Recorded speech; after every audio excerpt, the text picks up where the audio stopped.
नमस्कार, स्वागत है आपका ग्रामीण भारत चैनल पर और मैं हूं आशीष पांडे। एक नजर आज की हेडलाइंस पर। जबलपुर के जल्लादों को पुलिस ने सिखाया सबक, रोड पर निकाला जुलूस। पुलिस ने आरोपियों से बुलवाया, गुनाह करना पाप है, पुलिस हमारी बाप है। मध्य प्रदेश के उपचुनाव में चुन्नू मुन्नू के बाद पाखंडी की हुई एंट्री। सज्जन वर्मा ने कैलाश विजयवर्गीय को कहा पाखंडी। पूर्व मुख्यमंत्री दिग्विजय सिंह का बयान, कहा उपचुनाव के नतीजों पर निर्भर करता है प्रदेश में किसकी होगी सरकार। कमलनाथ ने लोकतंत्र बचाओ जन कल्याण यात्रा का किया शुभारंभ। उज्जैन में हुई घटना के लिए शिवराज सरकार को ठहराया जिम्मेदार। पूर्व मंत्री जीतू पटवारी का बयान, मुख्यमंत्री शिवराज को लिया निशाने पर। शिवराज के 15 साल के कार्यकाल पर उठाए सवाल। अब खबरें विस्तार से। मध्य प्रदेश के जबलपुर में कुछ जल्लादों की एक ऐसी करतूत सामने आई है जिसे देखने के बाद शायद शैतान भी शर्मा जाए। उन गुंडों ने एक मामूली रोड एक्सीडेंट के बाद एक बेकसूर ऑटो ड्राइवर को इतना पीटा कि देखने वालों की रूह कांप गई। जुल्म, ज्यादती और हैवानियत का वो मंजर ऐसा था कि उसे देखकर लोगों के चेहरे खौफ से भर गए। गुंडागर्दी की सनक में पागल उन लोगों को ये भी होश नहीं रहा था कि वो जिसके साथ ये ज्यादती कर रहे हैं वो भी एक इंसान है। एक मजलूम ऑटो ड्राइवर पर अपनी मर्दानगी दिखाने के दौरान मानो ये गुंडे हैवान से भी कहीं आगे जानवर बन गए। हालांकि पुलिस ने 3 आरोपी अक्षय, मनोज और अभिषेक दुबे को गिरफ्तार कर लिया है, लेकिन मुख्य आरोपी चंदन अभी भी फरार है। पुलिस ने आरोपियों को गिरफ्तार करने के बाद उनका शहर में जुलूस निकाला। सड़क पर बेरहमी से ऑटो चालक को पीटने वाले दोनों आरोपी अब जबलपुर की सड़कों पर अपराध करना पाप है, पुलिस हमारी बाप है कहने को मजबूर हुए हैं। जिस सड़क पर अब ये पुलिस को अपना बाप बता रहे हैं, उसी सड़क पर पहले इन आरोपियों ने कानून को ताक पर रखकर एक छोटी सी गलती के लिए ऑटो चालक को बेरहमी से पीटा था। कानून के राज में तालिबानी हरकत का हिसाब भी सड़क पर ही पूरा कर दिया गया है। फिलहाल 4 में से 3 आरोपी तो गिरफ्तार हो गए हैं, लेकिन मुख्य आरोपी चंदन फरार होने में कामयाब हो गया है। पुलिस ने आरोपी अभिषेक को गाजियाबाद से गिरफ्तार किया है, जो अपने साथी चंदन सिंह के साथ नेपाल भागने की फिराक में था। एक वीडियो वायरल हुआ था। एक व्यक्ति के द्वारा एक एक्टिवा का एक्सीडेंट हुआ था और उसके बाद में उस व्यक्ति की पिटाई हुई थी, जिसका वीडियो वायरल हुआ था। उस पिटाई को मद्देनज़र उस पर एफआईआर की गई।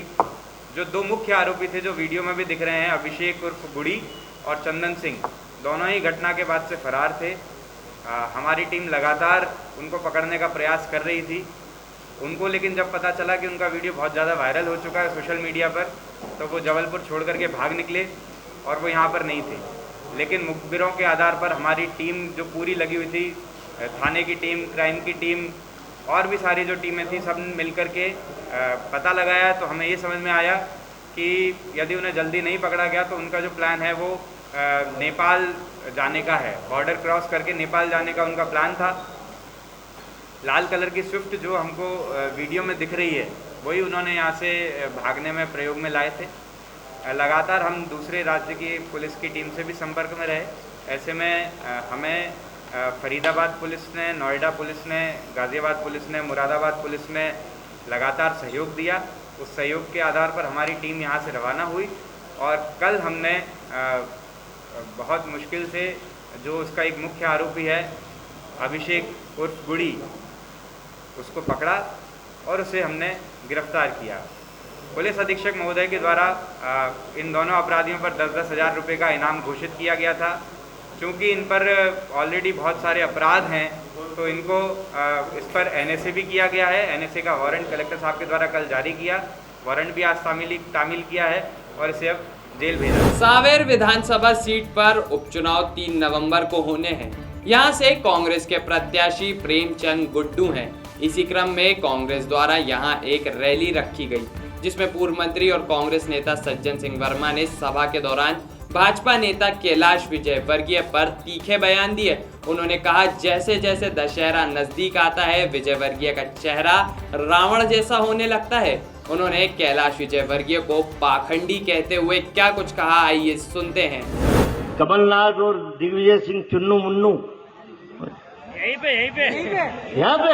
अरे फिर तो जवाब देना ही पड़ेगा भाई। यहीं पे बोला दुष्ट ने, यहाँ पे चुन्नू मुन्नू और अपने कभी कभी राहुल गांधी जी को पप्पू बोलता है।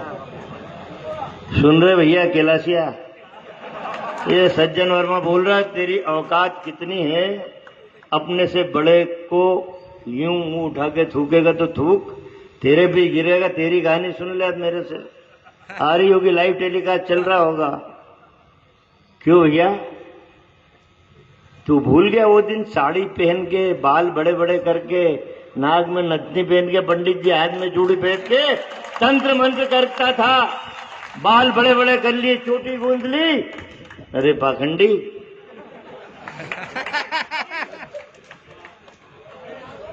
अपनी बात भूल गया। मुख्यमंत्री बनने के सपने देख रहा था, अब बीजेपी ने कहां उठा के फेंक दिया? वहां जादूगर भैया, तो वहां उससे बड़ी जादूगरनी ममता बनर्जी बैठी हुई है। लेकिन एक बात देखना, तुमने कल नोट किया हो, इसकी नाक पकोड़े जैसी हो गई। कभी देख रहा, मैं बता रहा हूं, मैं हर साल की बता रहा हूं। मैं कल तुम्हारे यहाँ इसके लिए मैं नहीं कह रहा हूं। दशहरा जैसे जैसे पास में आता, इसका चेहरा रावण जैसा होने लगेगा। या आप कभी नोट करना, कभी नोट करना, मैं गलत नहीं बोल रहा हूं, मैं तो बहुत बारीकी से देखता हूं। जब दशहरा पास आते आते रावण के जैसा पूरा मुंह हो जाता है। प्रदेश में उपचुनाव की तारीखों के ऐलान के बाद नेताओं के बीच बयानबाजी भी तेज हो गई है। प्रदेश के पूर्व मुख्यमंत्री दिग्विजय सिंह ने मीडिया से बातचीत के दौरान कहा कि लोकतंत्र के इतिहास में पहली बार ऐसे उपचुनाव हो रहे हैं। इन उपचुनाव से मौजूदा सरकार रहेगी कि नहीं रहेगी, यह तय होगा। साथ ही उन्होंने कहा कि बीजेपी के 28 में से 26 प्रत्याशी ऐसे हैं जो कांग्रेस छोड़ भाजपा में गए हैं। लोकतंत्र के इतिहास में पहली बार ऐसे उपचुनाव हो रहे हैं जिन उपचुनावों से मौजूदा सरकार रहेगी कि नहीं रहेगी, ये तय होगा। और ये बात स्वयं शिवराज सिंह चौहान कह चुके हैं कि मैं अभी टेम्पररी मुख्यमंत्री हूं, परमानेंट करने के लिए मुझे चुनाव जिताइए। तो ऐसे महत्वपूर्ण चुनाव में स्टेक्स बहुत ऊंचे हैं। सरकार रहेगी या जाएगी, इन चुनाव के नतीजों पर निर्भर करेगी। इन चुनाव में हो क्या गया है कि 28 में से 27 उम्मीदवार वो हैं, 26 उम्मीदवार वो हैं जो कांग्रेस से बाहर गए हैं और भारतीय जनता पार्टी के उम्मीदवार बन गए, जिनका कि अभी लगभग पौने 2 साल पहले भारतीय जनता पार्टी के लोगों ने विरोध किया था। उनके खिलाफ पोस्टर लगाए थे, बैनर लगाए थे, पर्चे बांटे थे, उनको बेईमान कहा था, भ्रष्टाचारी कहा था। अब वही भाजपा के उम्मीदवार हो गए। ऐसी परिस्थिति में इन 26 उम्मीदवारों को ये डर लगा हुआ है और शिवराज सिंह जी को ये डर लगा हुआ है कि शायद भाजपा के कार्यकर्ता इन दल बदलू भाजपा के विधायक के उम्मीदवारों के पक्ष में प्रचार ना करें। इसलिए उन्होंने पूरा प्रचार का जिम्मा सरकारी अधिकारी, कर्मचारी और विशेषकर पुलिस पर सौंप दिया है। और पुलिस के थानेदार कांग्रेस के समर्थक और दलित वर्गों को विशेष तौर पर धौंस दे रहे हैं, डरा रहे हैं, धमका रहे हैं। ये कई प्रमाण हमारे पास आए हैं। मध्य प्रदेश के पूर्व मुख्यमंत्री व प्रदेश कांग्रेस अध्यक्ष ने लोकतंत्र बचाओ जन कल्याण यात्रा का शुभारंभ किया। इस दौरान उन्होंने मीडिया से बातचीत के दौरान इमरती देवी को निशाने पर लिया। साथ ही उज्जैन में हुई घटना के लिए शिवराज सरकार को जिम्मेदार ठहराया। उन्होंने उपचुनाव को लेकर क्या कुछ कहा, आइए सुनते हैं। देखिए, इमरती जी कुछ भी बोले, उज्जैन में जो हुआ है, इमरती जी खुद ये तो करोड़ों में बात करती है, करोड़ों में बात करती है। ये बिके हुए लोग के पास क्या कहेंगे, हम बिक गए, ये तो आरोप भी लगा सकते हैं। कोई खुद खड़े होकर तो नहीं ऐलान करेगा कि मैं बिक गया था। साफ बात ये है। पर जो उज्जैन में ये शराब माफिया फिर से जो पिछले 7 महीनों में उत्पन्न हुआ है, बड़ी दुख की बात है। फिर से मध्य प्रदेश में माफिया हावी हो रहा है। मैंने माफिया के खिलाफ मुहिम चलाया था। कोई मुझे दबा नहीं सकता था, कोई मुझे पटा नहीं सकता था। पर आज तो माफिया का राज है। माफिया, मिलावट, ये सब चीज़ें, और आम जनता गवाह है। मैं तो भरोसा कर रहा हूँ मध्य प्रदेश के मतदाताओं पर, मध्य प्रदेश के नौजवानों पर भरोसा कर रहा हूँ। मैं मध्य प्रदेश के किसानों पर, छोटे छोटे व्यापारियों पर मैं भरोसा कर रहा हूँ। और मुझे इस बात का विश्वास है कि हमारे नौजवान, हमारे किसान, हमारे छोटे व्यापारी मध्य प्रदेश का भविष्य सुरक्षित रखेंगे। जैसे ही उपचुनाव की तारीखें नजदीक आती जा रही हैं, प्रदेश में नेताओं के बीच जुबानी जंग भी तेज होती जा रही है। प्रदेश के पूर्व मंत्री जीतू पटवारी ने मीडिया से बातचीत के दौरान मुख्यमंत्री शिवराज को निशाने पर लिया। उन्होंने किसानों के मुद्दे पर शिवराज पर कई तीखे व्यंग्य किए। उन्होंने मुख्यमंत्री शिवराज को आड़े हाथों लेते हुए क्या कुछ कहा, आइए सुनते हैं। सिंह चौहान पहले ये बताएं कि उन्होंने कहा कि 20 लाख मजदूरों के पलायन में मेरी सरकार ने सहयोग किया। 20 लाख मजदूर का उत्पादन इसी गरीबी और अमीरी से ही हुआ। उन्होंने आत्महत्या करता हुआ किसान 10 साल, 11 साल, 15 साल में 25,25,000 किसानों ने आत्महत्या की। उसी अमीरी और गरीबी की बात हो रही है। जिस प्रदेश में 60% युवा बेरोजगार हैं और उस पर वो अमीरी और गरीबी की बात करना चाहते हैं। उनका अमीर होना, उनका गरीब होना अपनी जगह है, पर मध्य प्रदेश को कितना गरीब कर दिया इसका उत्तर कौन देगा? वो भी तो शिवराज सिंह जी को ही देना है। 15 साल में क्या किया? किसान का कर्ज माफ नहीं हुआ, इसको लेकर सवाल उठाते हैं। जबकि लिखित में कमल पटेल ने जो उत्तर दिया उससे स्पष्ट होता है कि झूठ बोल रहे हैं। कर्ज माफी पर सवाल है, पर कर्जदार क्यों हुआ किसान? इसके लिए दोषी कौन है? शिवराज सिंह चौहान ही है। मैं मानता हूं ये सब बातें मध्य प्रदेश के पब्लिक डोमेन में है। चुनाव होने दो, रिजल्ट आने दो। शिवराज सिंह जी का जो असली चेहरा 2018 में जनता ने रिजेक्ट किया, उससे भारी बहुमत से और रिजेक्ट करें। उपचुनाव को लेकर हुए युवा सम्मेलन में भाग लेने के लिए कार्तिकेय चौहान मूंगावली पहुंचे। कार्तिकेय ने सभा में कहा कि मध्य प्रदेश को बेरोजगारी और बीमारी से बाहर लाने वाली सरकार भारतीय जनता पार्टी की सरकार है। इससे पहले सीएम शिवराज के पुत्र कार्तिकेय एवं सांसद ज्योतिरादित्य सिंधिया के पुत्र महाआर्यमन सम्मेलन में भाग लेने वाले थे। ये अपने आप में एक हंसी की बात है। 15 महीने में जो जनता में जिस प्रकार का आक्रोश पैदा हुआ है, मैं इससे पहले भी एक विधानसभा क्षेत्र हो गया है। जनता गुस्से में है, जनता आक्रोशित है। जो उन्होंने मुख्य रूप से जो उन्होंने वादे किए थे कर्ज माफ़ी के और बेरोजगारी भत्ते के, उस पर तो उन्होंने क्रियान्वयन किया नहीं, लेकिन आए 15 साल की भारतीय जनता पार्टी की सरकार से टक्कर लेने। तो मैं मानता हूं कि इनकी इन सभी बातों को गंभीरता से लेना नहीं चाहिए और अंत में जनता जनार्दन है, जनता सब जानती है। सर, पिछले उपचुनाव में नारा था माफ करो महाराज, हमारे नेता है शिवराज, लेकिन इस बार महाराज और शिवराज एक साथ हैं। तो इस चुनाव में नारा है साथ आओ महाराज, मिलके बनाएंगे सरकार और साथ है शिवराज। हमें पूरा यकीन है श्रीमान ज्योतिरादित्य सिंधिया जी की सही जगह भाजपा में है। पारिवारिक रूप से भी उन्होंने अपना परिवार पूरा किया पार्टी में आके, और भारतीय जनता पार्टी के परिवार को पूरा करके उन्होंने ताकत देने का काम किया है। उनके मार्गदर्शन में मूंगावली के सैकड़ों युवा भारतीय जनता पार्टी को यहां से विजयी बनाएंगे। राशन घोटाले में फरार मोहन अग्रवाल की बिचौली गांव के समीप जमीन पर पुलिस व प्रशासन की टीम को अंडरग्राउंड टैंक मिला। इस टैंक में पुलिस को करीब 30,000 लीटर केरोसिन मिला। कार्रवाई कलेक्टर मनीष सिंह के निर्देश पर महू प्रशासन द्वारा की गई। गुरुवार को पुलिस को सूचना मिली थी कि इस जमीन पर अग्रवाल ने कंट्रोल से ब्लैक किए केरोसिन को स्टोर करने के लिए टैंक बना रखा है। इसके बाद पुलिस प्रशासन व खाद्य विभाग की टीम ने मौके पर पहुंचकर कार्रवाई की। उत्सवों को देखते हुए जिला पुलिस प्रशासन, सामाजिक कार्यकर्ताओं और धर्म गुरुओं ने सुरक्षा व्यवस्था के लिए बैठक की, जिसमें सुरक्षा को लेकर दोनों वर्गों में भाईचारा और आपसी रजामंदी दिखी।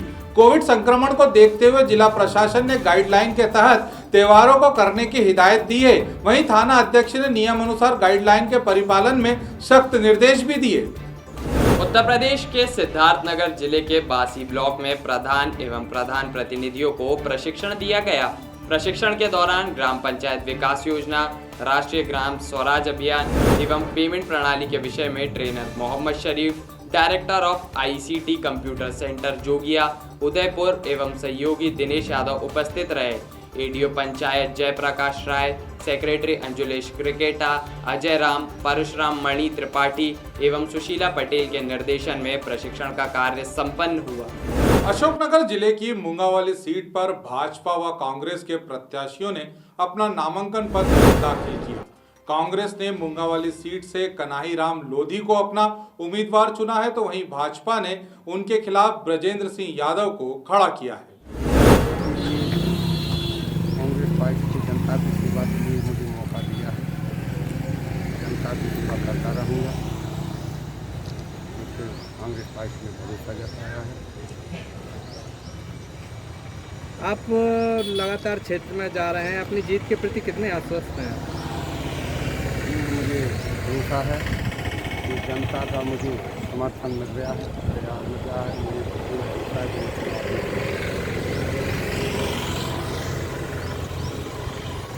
देखो, पहली बार क्या, मैं तो तीसरी बार फॉर्म जमा कर रहा हूँ ना। भाजपा और कांग्रेस पार्टी कोई भी हो, लेकिन फॉर्म तो तीसरी बार जमा कर रहा हूँ। ये बात बिल्कुल सही है कि देखो, जब फॉर्म जमा करने आए थे, हमारी शुरुआत आज से चुनाव की आज से ही शुरुआत हमारी हो रही है, क्योंकि सबसे प्रमुख चीज़ होती है फॉर्म भरना, मैंडेट जमा करना। और चूँकि जीत के प्रति तो आप सब जानते हैं कि हमारी मुंगावली की विधानसभा के सभी बुजुर्गों का, सभी सम्मानीय साथियों का, माताओं का, बहनों का, सभी मतदाता बंधुओं का भरपूर आशीर्वाद मेरे ऊपर है। 2 बार उन्होंने आशीर्वाद दिया। मुझे पूरा विश्वास है कि तीसरी बार भी जरूर मुझको आशीर्वाद मिलेगा। किन मुद्दों के साथ जनता के बीच में? देखो, मुद्दा तो एक ही होता है, विकास का। जो करेगा वो भरेगा। तो जो विकास हमने किया होगा वो जनता के सामने है, जनता देख रही है। और जो यही तो कारण रहा कि 15 महीने की कांग्रेस की सरकार में हम रहे और एक भी विकास कार्य नहीं कर पाए। इसलिए हमने ऐसी सरकार को छोड़कर और नई जो भारतीय जनता पार्टी की सरकार बनाई है, वो बनते ही जो क्षेत्र की जनता की मांग थी, प्रमुख मांगें थी, बनते ही तुरंत हमने वो मांगें पूरी की हैं।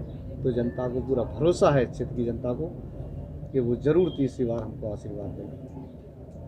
कांग्रेस प्रत्याशी आपके अच्छे मित्रों में से रहे और आज कांग्रेस के प्रत्याशी, और फॉर्म जमा करने से पहले आप दोनों की मुलाकात हुई थी। इस मुलाकात को क्या रंग है? नहीं, देखो, हम पहले भी साथ में रहे, और चूँकि वो मुझसे बड़े हैं उम्र में, मेरे बड़े भाई हैं, तो मेरा फ़र्ज़ बनता है एक बड़े के नाते मैंने उनसे आशीर्वाद लिया कि भाई आप मुझे छोटे भाई को आशीर्वाद दो। क्योंकि मैं तो छोटा हूँ, बड़ों को तो नहीं दे सकता, लेकिन बड़ों से आशीर्वाद लिया और उन्होंने मुझे आशीर्वाद दिया। और मित्र हम तो पुराने, वो मित्र बने रहेंगे। चुनाव के ठीक पहले छतरपुर जिले की बड़ा मलारा पुलिस के अनुविभाग के भगवा थाना व घुघरा पुलिस के द्वारा चेकिंग के दौरान 14,68,000 रुपए बरामद किए गए।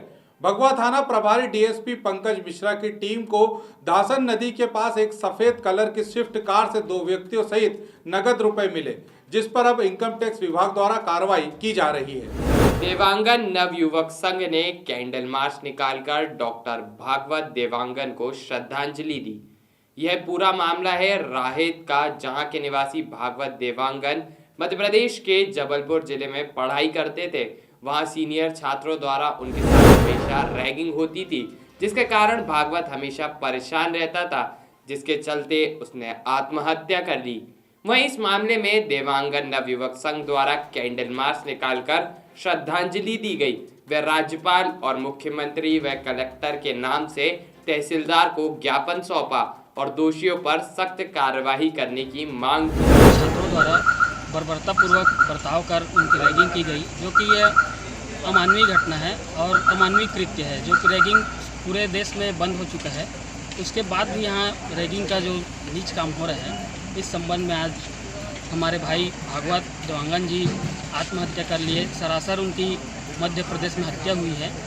इस संबंध में उनको श्रद्धांजलि अर्पित कर उनको न्याय दिलाने के लिए अनुभागीय अधिकारी बिलाईगढ़ में हम लोगों ने ज्ञापन सौंपा है। हमारे साथी नवयुवक देवांगन समाज ने रैली निकाल कर ज्ञापन सौंपा। कैंडल मार्च है, ये हमारे सभी नवयुवक देवांगन संघ के द्वारा डॉक्टर भागवत देवांगन जी के ऊपर हुए अत्याचार और रैगिंग की उत्पीड़न को देखते हुए निकाला गया।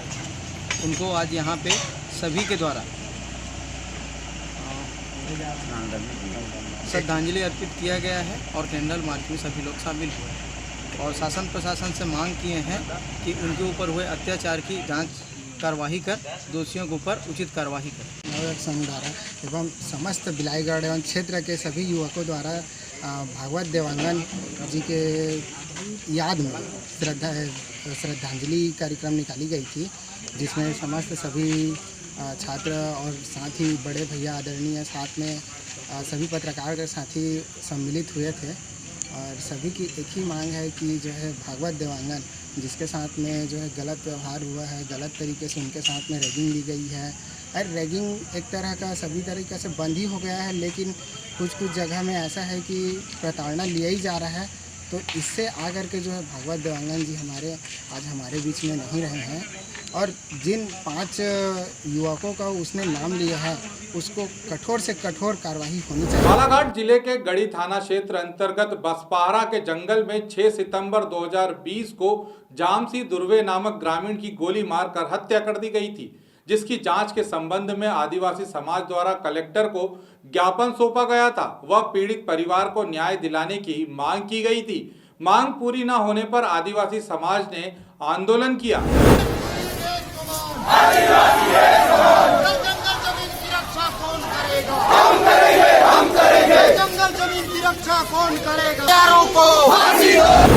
आदिवासी समाज के विभिन्न संगठनों से जुड़े पदाधिकारी ने संयुक्त रूप से आदिवासी समाज द्वारा समाज हित में जुड़ी मांगों को लेकर प्रदर्शन किया। जन आंदोलन उत्कृष्ट मैदान बालाघाट से प्रारंभ होकर कलेक्टर कार्यालय में समाप्त हुआ। इस संदर्भ में आदिवासी विकास परिषद जिला अध्यक्ष भुवन सिंह कोराम ने जानकारी देते हुए बताया कि विगत 15 सितंबर को सामाजिक संगठनों के माध्यम से 9 सूत्रीय मांगों के संदर्भ में प्रदेश सरकार के नाम एक ज्ञापन सौंपा गया था, जहां उक्त मांगों को पूर्ण करने हेतु आंदोलन की चेतावनी भी दी गई थी। लेकिन लगभग 1 महीने का समय पूरा हो चुका है और अब तक हमें शासन प्रशासन की ओर से कोई सूचना या अभिव्यक्ति प्राप्त नहीं हुई है, जिसके चलते मध्य प्रदेश के कई जिलों के आदिवासी संगठनों ने मिलकर जन आंदोलन किया। आंदोलन में गुजरात, महाराष्ट्र, छत्तीसगढ़, तेलंगाना सहित 7 राज्यों के आदिवासी दल भी शामिल रहे। ये जो बार बार हम लोग जो देख रहे हैं आदिवासी और दलितों पे अत्याचार हो रहा है, ये सरकार ये अत्याचार कब रोकेगी? ये अत्याचार रोकना बंद कर दे सरकार, नहीं तो भीम आर्मी अपना उग्र आंदोलन अब करेगी। इसकी जिम्मेदारी शासन और प्रशासन सबकी होगी। ये जो बार बार हम लोगों के ऊपर कभी हम लोगों की नौकरियां खत्म कर दी जा रही हैं, कभी हमारे आदिवासी भाइयों को गोली मार दिया जा रहा है, ये कब तक चलेगा? ये बंद कर दे सरकार। भीम आर्मी जिंदाबाद। हमारी मांग है कि कलेक्टर महोदय सभी जितने भी आंदोलनकारी लोग आए, हमारे छोटे बहन, मातृशक्ति, पितृशक्ति, स्टूडेंट, सभी के सामने आए और अपना निर्णय सुनाए। यही हमारा कहना चाहिए कलेक्टर महोदय तक आदेश है। इसके पूर्व भी शिकायत लेकर क्या हुआ? सर, इसके पूर्व शिकायत लेके आए थे मगर कुछ नहीं हुआ। इसी के चलते हुए हम स्टूडेंट को भी कहना चाहिए आंदोलन में हिस्सा लेना पड़ा। सर, मैं एडवोकेट सुनील बेले, आज हम जिला मुख्यालय में, अभी पूर्व में कुछ दिन पहले यहाँ पे झाम सिंह धुर्वे गोली मार दी गई थी, उसके एवज में और बाकी जितने भी अत्याचार हो रहे आदिवासियों के, उसके खिलाफ में लोग जन आंदोलन किए, एक महाआंदोलन है और इसको भीम आर्मी प्रदेश स्तर पर समर्थन दिया गया है। मेरे साथ में जिला सिवनी से, जिला मंडला से, जिला छिंदवाड़ा से आई है टीम और समस्त बालाघाट जिले की टीम यहाँ पे है। और आज हमारी एक मांग पूरी नहीं हुई, जिससे हम देशव्यापी महाआंदोलन करेंगे, जिसके लिए शासन प्रशासन चलेगा। क्या चाहते हो आप? हम ये चाहते हैं कि झाम सिंह है, उस झाम सिंह की जो हत्या हुई है उसकी मजिस्ट्रियल जांच हो, और हत्यारों को सजाए फांसी हो। और बाकी जितने ही मांगे जो मतलब इकट्ठे तो नहीं हो सकती मांग पूरी, लेकिन जितनी हो सकती कम से कम आश्वासन तो कर दें सरकार, बस इतना चाहते हैं। हम यही के हैं तो हमारा अधिकार है ना, तो हमारा अधिकार से हमें वंचित किया जा रहा है। इस बात हम अपना अधिकार मांगने आए हैं। और जो आदिवासी के साथ गलत हुआ है आपको भी इसके परिवार को उसका अधिकार आज जो क्वेश्चन कर रहे हैं वो अगर बैठकों में कर लिए होते पुलिस वाला एक तो शायद इस तरीके का आदिवासी व्यक्ति को जाके मार देता है, ये सरकार की नीति है ना कि वो उसकी मांग है। आदिवासी क्या वो जंगल में रहते हैं? सुन लीजिए, पब्लिक इसलिए आई है आदिवासी तो जंगल में रहते हैं, वो नक्सलाइट कहाँ से होगा? उसका पहले परिचय करना था कि आदिवासी नक्सलाइट है या नहीं, उसे सीधे गोली मार दिया जाता है, तो ये गलत है। इसकी घोर निंदा करते मतलब विरोध करते हैं, विरोध करते हैं। आदिवासियों को भगाने की नीति बना दी है, विरोध करते हुए उसे आदिवासी को नक्सलाइट करके मार दिया जाता है। आदिवासी समाज के पदाधिकारियों के साथ बैठक पर कलेक्टर ने बताया कि झामसी धुर्वे के हत्या की मध्य प्रदेश शासन द्वारा सीआईडी जांच भी करवाई जा रही है और प्रदेश के नियमों के अनुसार उनके एक पुत्र को पुलिस विभाग में आरक्षक के पद पर नियुक्ति दी जा रही है। छत्तीसगढ़ शासन द्वारा भी एक पुत्र को नौकरी दी जा रही है। शासन द्वारा शीघ्र ही नियुक्ति आदेश भी प्राप्त हो जाए। उन्होंने बताया कि आदिवासी समाज के द्वारा जो मांगे ज्ञापन के माध्यम से सामने रखी गई थी, उन्हें कार्रवाई के लिए शासन को भेज दिया गया है। इस घटना की जांच रिपोर्ट में जो भी व्यक्ति दोषी पाया जाएगा उसके विरुद्ध कार्रवाई की जाएगी। खबरों के अंत में एक बार फिर नजर डालते हैं हेडलाइंस पर। जबलपुर के जल्लादों को पुलिस ने सिखाया सबक, रोड पर निकाला जुलूस, पुलिस ने आरोपियों से बुलवाया, गुनाह करना पाप है, पुलिस हमारी बाप है। मध्य प्रदेश के उपचुनाव में चुन्नू मुन्नू के बाद पाखंडी की हुई एंट्री, सज्जन वर्मा ने कैलाश विजयवर्गीय को कहा पाखंडी। पूर्व मुख्यमंत्री दिग्विजय सिंह का बयान, कहा उपचुनाव के नतीजों पर निर्भर करता है प्रदेश में किसकी होगी सरकार।